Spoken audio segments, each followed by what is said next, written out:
learnings. So first things first, I'd like to give my gratitude for having me in this TED Talk to Miss Abigail. Thanks, Miss Abigail. And so here are the table of contents. Let me just write them.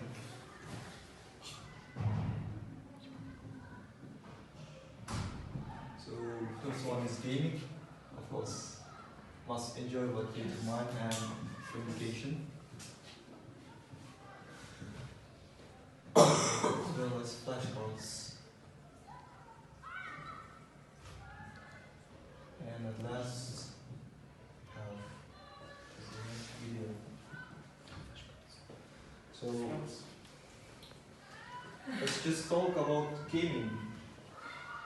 Learning a language can be learning and tedious experience for some of all, and it's like eating an instant noodle without its sauce, you know.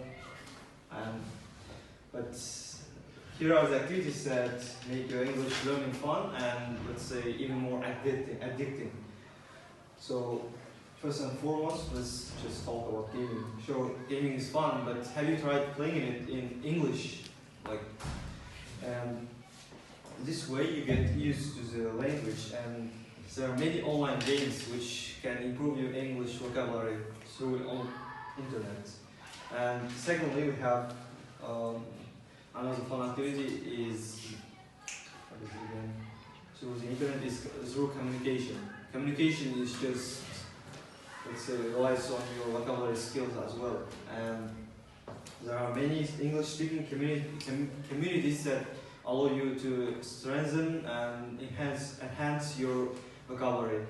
And there are many apps, including like Telegram, Twitter, Discord, WhatsApp, to learn English.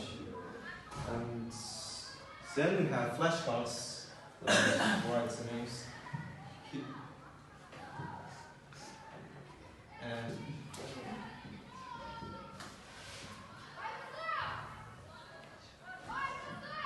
so both are free, as you can see, and you can download them in App Store or Play Markets, Google Play. I mean, so if I were to choose, I'll just choose the left side of the Twix.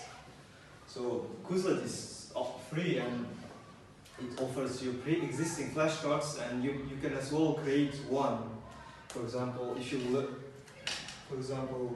type in search C1 advanced words, you get the result for it.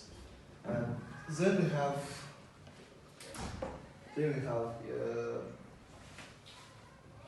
last but not least, we have YouTube and TikTok. It's just video watching, and you get used to listening a lot. So therefore, let's say,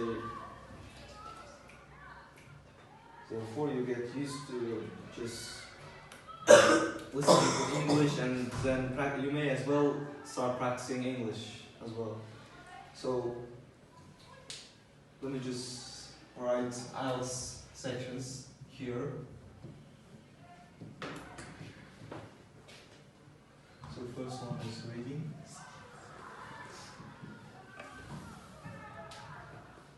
So listening.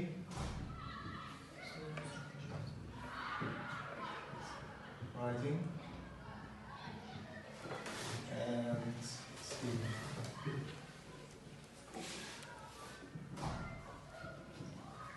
So reading relies on vocabulary. This as well relies on vocabulary and grammar. Speaking relies on grammar as well, on vocabulary. And listening relies on your ears. So with that, we have reading. Let's say you can improve your vocabulary with Quizlet, as I said, Quizlet and communicative apps, aka social media. And for listening, you can just watch some, let's say, TikTok or YouTube. Just set your preferences in English so that your recommendation, all your recommendation will be in English. So videos. And writing still relies on grammar and let's say vocabulary as well. So as I said, you can use Quizlet and let's let's say, social media as well. So, maybe as well gaming, I guess. So for speaking, let's just keep watching videos to improve.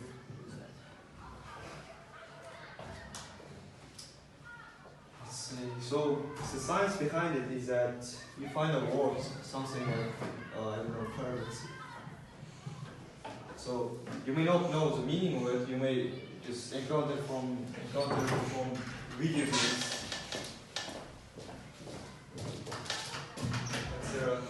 And then, with having no information about the word, you just type it into Quizlet. Quizlet just gives you the basic information that what this word means, and then you just start to memorize it through flashcards. So then you have practice.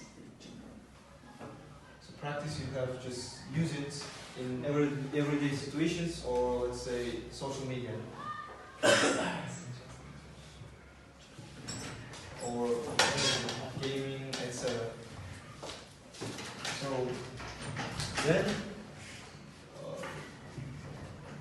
the cycle goes on, and you encounter a word from gaming or something like that. So my advice for you all is just to get out of your comfort zone. So I know that learning English is hard and tedious sometimes, but I believe in you all, and you can make it. Thanks for listening to my TED Talk. I will talk about importance of traveling. Why do people travel? Why do people travel? What motivates them to travel? If you stop and think about it, you quickly realize, and there are many reasons. When people decide to leave the comfort of their home and go to another location for a while, there is always a reason. Why do people travel? To see sights, to know customs, traditions, to make friends, to meet people, and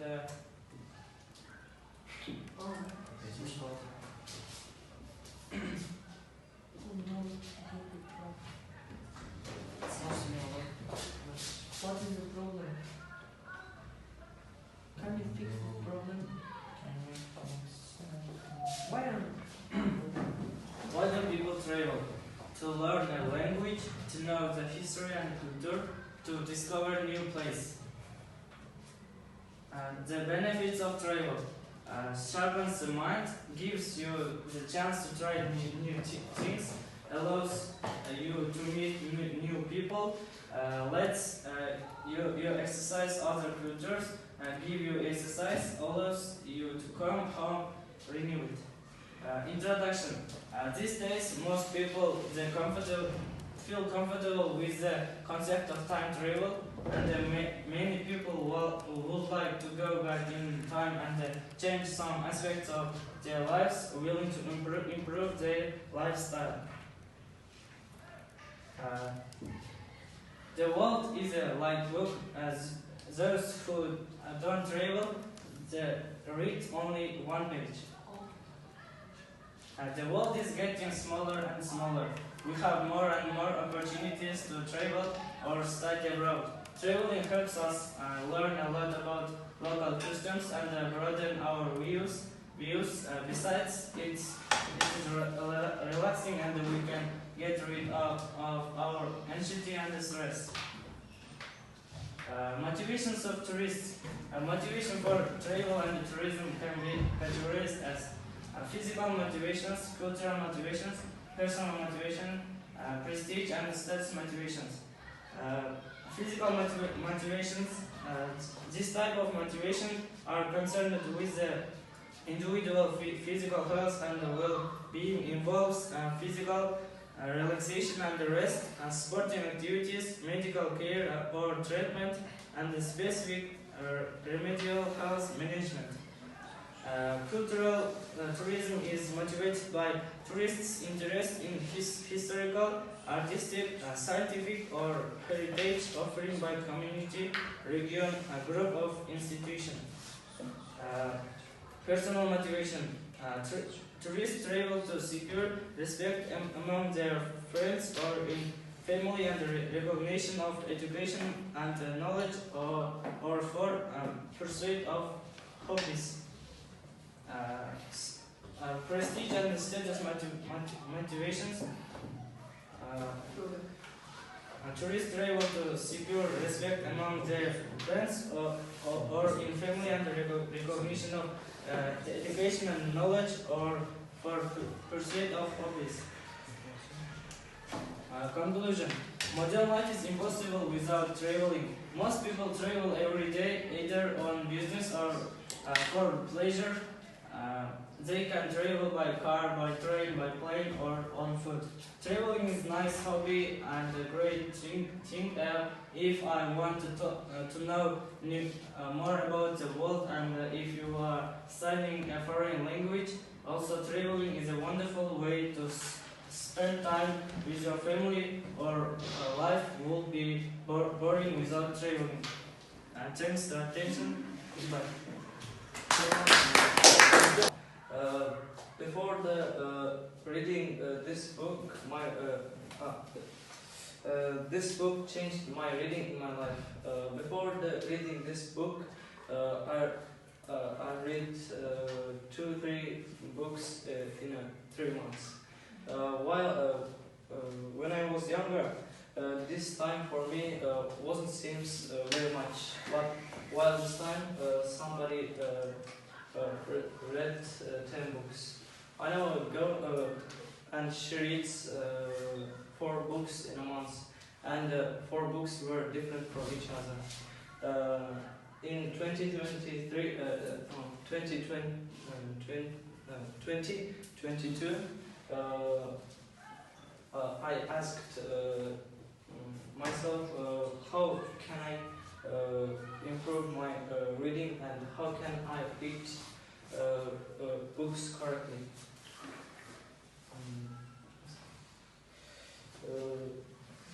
These are parts of my topic. Books are the best invention of toward the universe. However, we must be able to take miracles from this thing. As someone said, doing the right thing right, but you have to do the right thing correctly. First of all, read the multiple books at the same time. It's important. You need to make connection between text and compare them to gain big pictures, ideas such as similar and different findings on the same topic. What if Robinson Crusoe and Making Prince were in one book? It will be funny, and we can improve our creativity and second one, special time. As Bernard Shaw said, I don't read book at free time, I make time for book.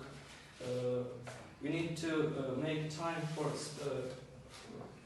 books. If I ask from you, what do you do in your free time? Maybe 80% of you will answer, I play football, I study, I listen to music, and I read book. But it's a mistake. We need to make time, special time for book. Next one, discipline. Discipline. For read many books, we don't need much time.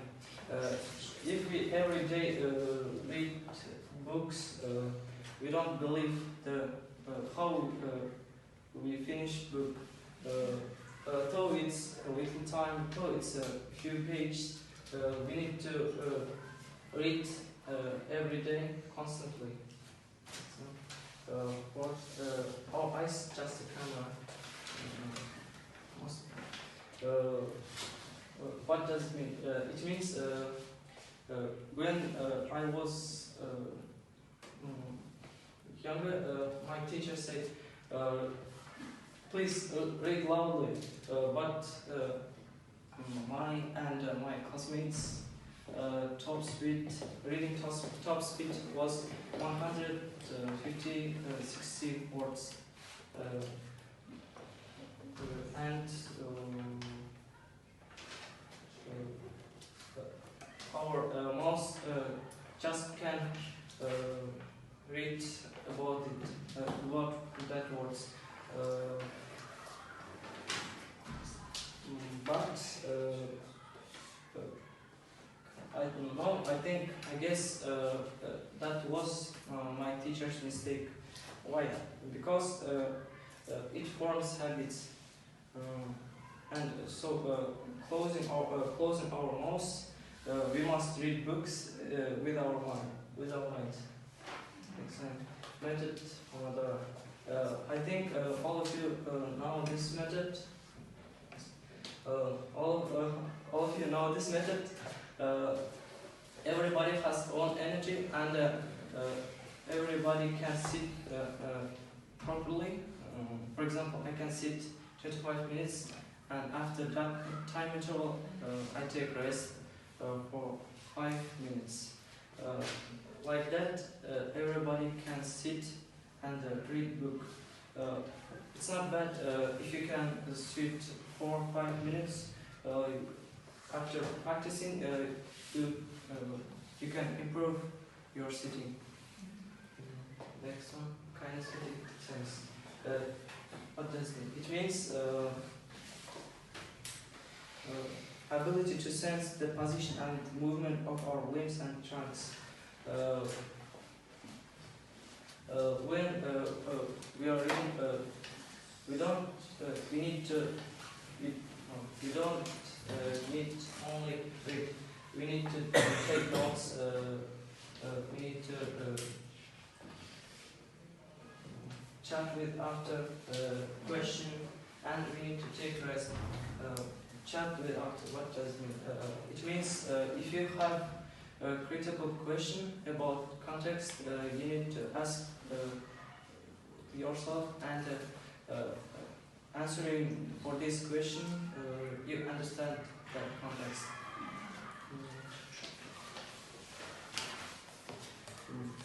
So, based on what has been said in the world, we have 120 million books. I guess reading 5 years of those books, we can become smarter.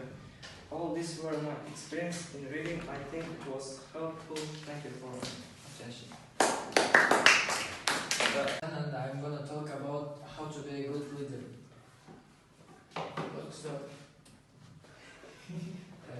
Being a good leader is an essential skill that everyone should strive to have, and whether you are leading at a team or organization or just a family, being a good leader is a combination of skills that everyone should have in their daily life, and a leader should inspire to other his skills to others or their team members. I will tell about main tips on how to be a good leader. So first tip is a lead by example. It's a leadership style where you model your behavior you want to see in your team members, and when you lead by example, you don't just push your team members towards excellence, rather you actively demonstrate that excellence. Communicate clearly. Good communication is key to effective leadership. Be clear and concise in your instructions and feedback. Also, you need to listen actively and listen your team members' ideas and respond thoughtfully. So, empower your team. Good leader empowers their team to make decisions and take ownership of their work. When a group of employees has a responsibility and authority make decisions, it's called empowering your team. Be adaptable. A good leader is adaptable and can roll with the punches. Be open to change and be willing to adjust your approach when things are not working. A good leader is always prepared for the future. So build relationships. A good leader is work to maintain ethical relationships with the people, maybe in helpful with the achieving work related goals. Next. Set clear goals. Good leader knows what his team want to achieve and learn from mistakes that team have done. Also, make sure everyone understands what they're working towards. So, the last one is continuously learn and improve. A good leader continuously learn team skills and involve regularly seeking out opportunities. Good leader also.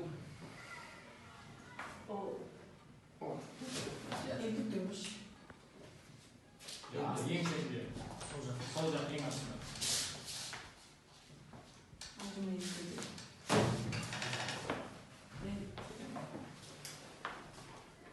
Highlights. Always grow up and always improve his team skills, and so next. By following these tips, you can become a good leader and help your team achieve great things. Remember, leadership is not being in a charge, it's about taking care of being those in your charge. Thanks for your attention. See you later. Hello everyone, today's my topic is the power of passion and perseverance.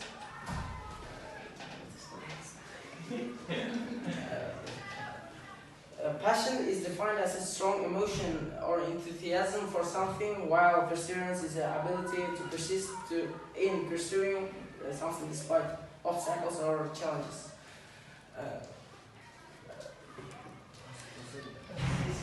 To have a passion, there are some examples. First is motivation. Passion is what drives us to pursue our goals, and it gives us the energy and motivation we need to keep going. When we are passionate about something, we are not more likely to put in the effort required to achieve it. Second is resilience. Perseverance is what helps us stay the course even when things get tough. It's what allows us to pick ourselves up after a failure and keep moving forward. Third is creativity. Passion and perseverance can also fuel our creativity. When we are passionate about something, we are more likely to come up with new ideas and approaches to solving problems.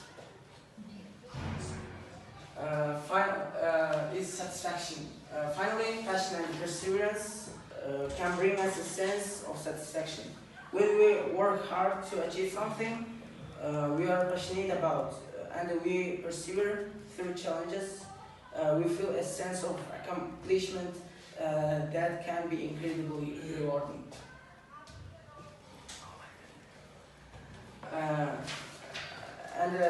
Now I want to answer to this question. How can we cultivate passion and perseverance in our lives? First of all, it's find your passion.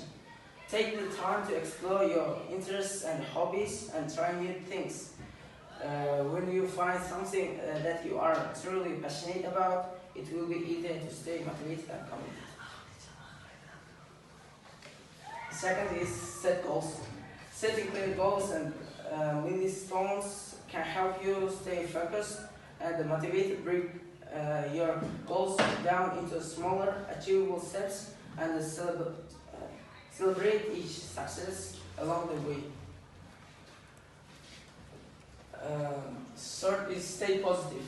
Positivity is key when it comes to passion and perseverance. Surround yourself with supportive people and focus on the progress you have made rather than the setbacks. And the important one is keep going.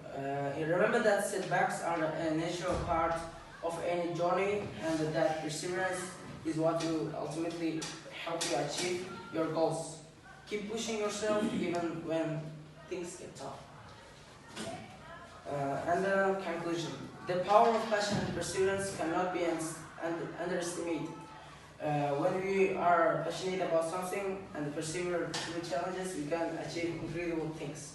So find your passion, set your goals, stay positive, and keep going. With passion and perseverance, anything is possible. Thanks. Yes, Yes, can you give us advice to improve the skills? what? Passion? Both. You need to